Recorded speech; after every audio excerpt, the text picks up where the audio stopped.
Steve blank जो कि silicon valley के एंटरप्रेन्योर है और ऑथर भी, वो कहते हैं कि कोई भी बिजनेस प्लान कस्टमर के साथ फर्स्ट कॉन्टेक्ट पर सर्वाइव नहीं करता। कोई फिजिकल प्रोडक्ट बना के बेचे उसे सिर्फ बिजनेस नहीं कहते। बिजनेस कई सारे अलग अलग तरीकों से किया जा सकता है।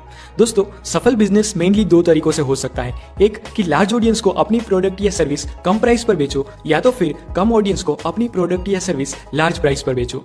इस फर्स्ट टेक्निक को समझ के ही तो एमआई ने इंडिया में एंट्री ली थी और लार्ज ऑडियंस को कवर करने के लिए उन्होंने सैमसंग के स्मार्टफोन से सस्ते और अच्छे स्मार्टफोन लॉन्च किए और करोड़ों लोगों को अपनी प्रोडक्ट सस्ती प्राइस पे बेच के करोड़ों का व्यापार किया। जबकि दूसरी टेक्निक का यूज लग्जरियस ब्रांड करती है, जिसके बैग, सनग्लासेस और परफ्यूम की प्राइस भी लाखों में होती है। इन शॉर्ट, सभी सक्सेसफुल बिजनेस पैसे, power, status, love, knowledge, protection, pleasure and excitement के कुछ कॉम्बिनेशंस बेचते हैं। कुछ एग्जांपल देके बताऊं तो डव लव और प्लेजर बेचता है, लग्जरियस कार ब्रांड्स पावर और स्टेटस का कॉम्बिनेशन बेचते हैं, थीम पार्क एक्साइटमेंट बेचते हैं, गूगल नॉलेज बेचता है और जियो डेटा के रूप में खुशियां बेचता है। अब चलिए जानते हैं कि बिजनेस किसे कहते हैं। बिजनेस एक रिपीटेबल प्रोसेस है जो कुछ वैल्यूज क्रिएट करती है जिसकी लोगों को जरूरत होती है, और वो वैल्यू एक ऐसी प्राइस पर बेचते हैं जिससे कस्टमर की नीड भी सेटिस्फाई हो जाए और बिजनेस को इतना रेवेन्यू भी मिल जाए कि वो इस प्रोसेस को कंटिन्यू रख सके।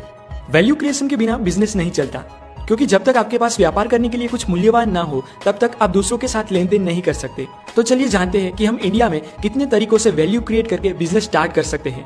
Number 1, product. कोई भी सिंगल आइटम को मैन्युफैक्चर करो और उसे बनाने में, डिलीवर करने में और मेंटेन करने में आपको जितना भी खर्च हुआ है उससे ज्यादा प्राइस पर बेच दो। प्रोडक्ट ओरिएंटेड बिजनेस को अच्छी तरह से चलाने के लिए कुछ पॉइंट्स ध्यान में रखें कि आपकी प्रोडक्ट अच्छी हो जिसे लोग खरीदना पसंद करें। आपकी प्रोडक्ट की एक्सेप्टेबल क्वालिटी मेंटेन करते हुए उसे हो सके उतने कम खर्चे में बना लो, जिससे मार्केट में बिक रही वो सेम क्वालिटी प्रोडक्ट के सामने आप अपनी प्रोडक्ट लोगों को सस्ते दाम पे बेच सको।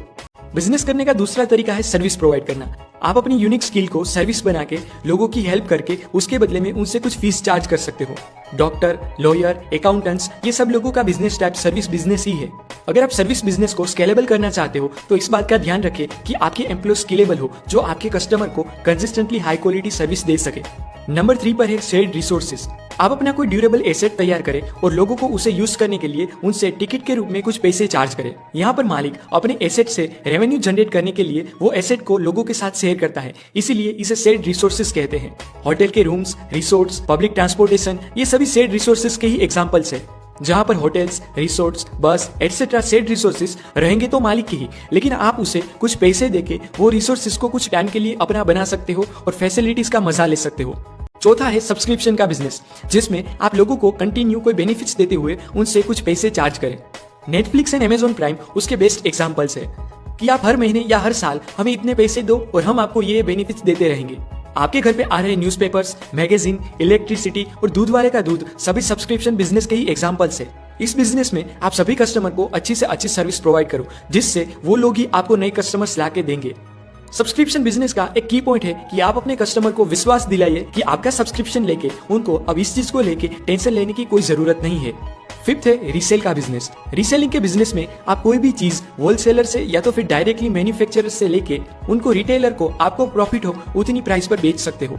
रीसेलिंग के बिजनेस में आप प्रोडक्ट यूजुअली बल्क में खरीदे, जिससे वो प्रोडक्ट आपको कम से कम प्राइस पर मिले और उसे परचेजर को सही कंडीशन में पहुंचाए, क्योंकि डैमेज प्रोडक्ट कोई नहीं खरीदेगा। Number 6, lease. कोई एसेट खरीदो और उसे दूसरे पर्सन या कंपनी को प्री डिफाइंड टाइम के लिए यूज करने दो। ये टाइम शेयर्ड रिसोर्सेज के टाइम से कई गुना ज्यादा होता है, यूजुअली महीने और सालों में होता है। और लीज का बिजनेस इंडिया में तो बहुत चल रहा है, जहां लोग अलग अलग शहरों में प्रॉपर्टीज खरीद के लीज पर देके वो प्रॉपर्टी की प्राइस से कई गुना ज्यादा कमा लेते हैं। Number 7, create value as agency. मतलब कि दूसरों की प्रोडक्ट या सर्विस को आप मार्केटिंग करके खुद बेचो और उनके बदले में कुछ कमीशन लो। आज अमेजोन और फ्लिपकार्ट को हम एजेंसी ही कह सकते हैं कि उनकी कोई प्रोडक्ट नहीं होती, पर सिर्फ उन्होंने एक प्लेटफॉर्म तैयार किया जो मार्केटिंग और सेलिंग दोनों कर सके। और आप तो जानते ही है कि ये दोनों कंपनीज आज कितनी सक्सेसफुल है। इस बिजनेस में आपको अपने कस्टमर का ट्रस्ट बनाए रखना बहुत ही जरूरी होता है। Number 8 is audience aggregation. आपको स्पेसिफिक ऑडियंस को टारगेट करके अपनी कम्युनिटी बना लो और उसके बाद जो कंपनी आपकी ऑडियंस तक पहुंचना चाहती है तो आप वो कंपनी और ऑडियंस को मिला दो और उसके बदले में वो कंपनी से आप कुछ कमीशन ले सकते हो। इस बिजनेस के best example social media influencer है, जो रेलिवेंट ऑडियंस को रेलिवेंट चीजें बेचते हैं। यहाँ पर आप अपनी ऑडियंस को वही चीजें बेचे जो आपको भी सही लगती हो, और प्लीज कभी भी पैसों के चक्कर में अपनी ऑडियंस को धोखा ना दे। Number 9 is option. मतलब कि लोगों को कुछ फीस के बदले में फ्यूचर में कुछ प्री डिफाइंड एक्शन लेने का मौका दो। एग्जाम्पल देके बताऊं तो 10 दिन बाद आपके शहर में आ रहे डॉक्टर विवेक बिंद्रा जी के बाउंस बैक सीरीज को अटेंड करने के लिए अगर आज आप पैसे देके उनके प्रोग्राम की टिकट खरीदते हो तो इस बिजनेस ने आपको ऑप्शन देके वैल्यू डिलीवर की कि अगर आप डॉक्टर विवेक बिंद्रा जी के बाउंस बैक सीरीज को फर्स्ट रो में बैठ के अटेंड करना चाहते हो तो अभी टिकट ले लो। मतलब कि ये करना चाहते हो तो ये करो, यानी कि आपको ऑप्शन दिया। Concert tickets, coupons, licensing rights और मूवी टिकट, ये सभी ऑप्शन के सबसे बेस्ट एग्जांपल्स हैं। ज्यादातर आर्टिस्ट और म्यूजिशियन का यही मेन स्ट्रीम होता है पैसे कमाने का। और लास्ट नंबर 10 पर है कैपिटल। आप कोई भी बिजनेस में पैसे इन्वेस्ट करके उस बिजनेस का थोड़ा हिस्सा खरीद सकते हो और जब वो बिजनेस प्रॉफिट करने लगे तो अपने इन्वेस्टमेंट के हिसाब से आप अपना प्रॉफिट वन टाइम पे आउट या तो फिर ऑनगोइंग डिविडेंड के जरिए ले सकते हो। आईपीओ, शेयर मार्केट और म्यूचुअल फंड्स ये सभी कैपिटल के ही एग्जांपल्स है।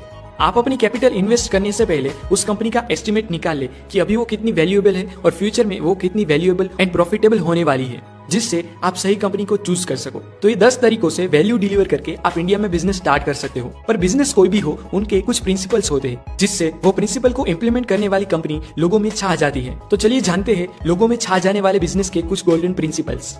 स्टीव ब्लैंक, जो कि सिलिकॉन वैली के एंटरप्रेन्योर है और ऑथर भी, वो कहते हैं कि कोई भी बिजनेस प्लान कस्टमर के साथ फर्स्ट कॉन्टेक्ट पर सर्वाइव नहीं करता, क्योंकि आपकी जॉब एक मार्केटर के रूप में लोगों को वो समझाना नहीं है कि आप जो बेच रहे हैं वो लोग खरीद ले, बल्कि आपकी जॉब तो लोगों के प्रोस्पेक्ट को बदलना है कि आप जो बेच रहे हैं वो उनको जो रियली में चाहिए वो दिला सकता है। और वैसे भी जो प्रोडक्ट एडवर्टाइज के बिना नहीं बिकती वो प्रोडक्ट एडवर्टाइज के साथ भी प्रॉफिटेबली नहीं बिकेगी। पर फिर भी अगर आप एडवर्टाइज करना चाहते हो तो आपकी एड कंट्रोवर्सी क्रिएट करनी चाहिए, but in a good way. इसीलिए तो मूवीज से पहले ट्रेलर आते हैं जो कंट्रोवर्सी क्रिएट करते हैं, जहां controversy leads to discussion and discussion leads to attention. जो हमने पहले भी देख लिया है कि बाहुबली का फर्स्ट पार्ट रिलीज होने पर थिएटर के बाहर आ रहे सभी लोग यही बातचीत पर लगे थे कि कटप्पा ने बाहुबली को क्यों मारा, जिसने लोगों के बीच कंट्रोवर्सी जगा के डिस्कशन स्टार्ट करवाया, जिससे जिसने मूवी नहीं देखा था उनको भी सोच में डाल दिया कि कटप्पा ने बाहुबली को क्यों मारा, जिसका रिजल्ट उनको बाहुबली 2 में देखने को मिला। उनका बॉक्स ऑफिस कलेक्शन 650 करोड़ से सीधा 1810 करोड़ हो गया। This is the power of controversy in a good way. अगर आप लोगों से एक्सपेक्ट करते हैं कि वो आपकी प्रोडक्ट के बदले में आपको अच्छे खासे पैसे दे, तो आपको उनको रीजन देना पड़ेगा कि आपकी प्रोडक्ट इतने पैसे देने योग्य क्यों है। ब्लू ओशन स्ट्रेटेजी के ऑथर जॉन कीन कहते हैं कि don't compete with rivals, make them irrelevant. जो जियो ने इंडिया में किया कि अब कोई भी विदेशी कंपनी इंडिया में अपना टेलीकॉम नेटवर्क खड़ा करने के बारे में सोच ही नहीं सकती, क्योंकि जियो ने आते ही 4G लॉन्च किया और इतना जबरदस्त फाउंडेशन बनाया है कि वो 5G और 6G के लिए भी रेडी है और उनसे सस्ता डेटा इजीली कोई दे भी नहीं सकता। इससे दूसरे सारे कॉम्पिटिटर्स उनके सामने इररेलेवेंट हो गए। बिजनेस में हमें अपनी कमजोरियों को कम करने के लिए अपनी ताकत को बढ़ाना जरूरी है। ऑथर ने एग्जाम्पल दिया है कि अगर इंग्लैंड अच्छे कपड़े इजीली बना सकता है और पोर्टुगल बहुत ही आसानी से वाइन बनाने में माहिर है, तो उनको अपना पैसा और टाइम वो चीज में वेस्ट नहीं करना चाहिए जिसमें वो अच्छे नहीं है, बल्कि अपने स्पेशलाइजेशन का व्यापार करके एक दूसरे का कंपैरेटिव एडवांटेज लेना चाहिए। और वैसे भी कोई भी बिजनेस में जितना कम ह्यूमन इन्वॉल्वमेंट होगा वो बिजनेस उतना ही ज्यादा स्केलेबल हो सकता है। एग्जाम्पल आपके सामने ही है गूगल और अमेजोन का। गूगल और अमेजोन से हमें एक बात सीखनी चाहिए कि ऑलवेज आपके आइडियल कस्टमर पर फोकस करो, क्योंकि आपके आइडियल कस्टमर्स ही आपकी प्रोडक्ट पहले खरीदेंगे, दूसरों को रेकमेंड करेंगे और आपके प्रोडक्ट की प्रीमियम प्राइस भी देना चाहेंगे। और हाँ, प्राइस से याद आया कि अगर आप अपने प्रोडक्ट की प्राइसिंग में भूल करते हो तो या तो आपकी रेप्यूटेशन को हानि पहुंचेगी या तो फिर आपके प्रॉफिट को।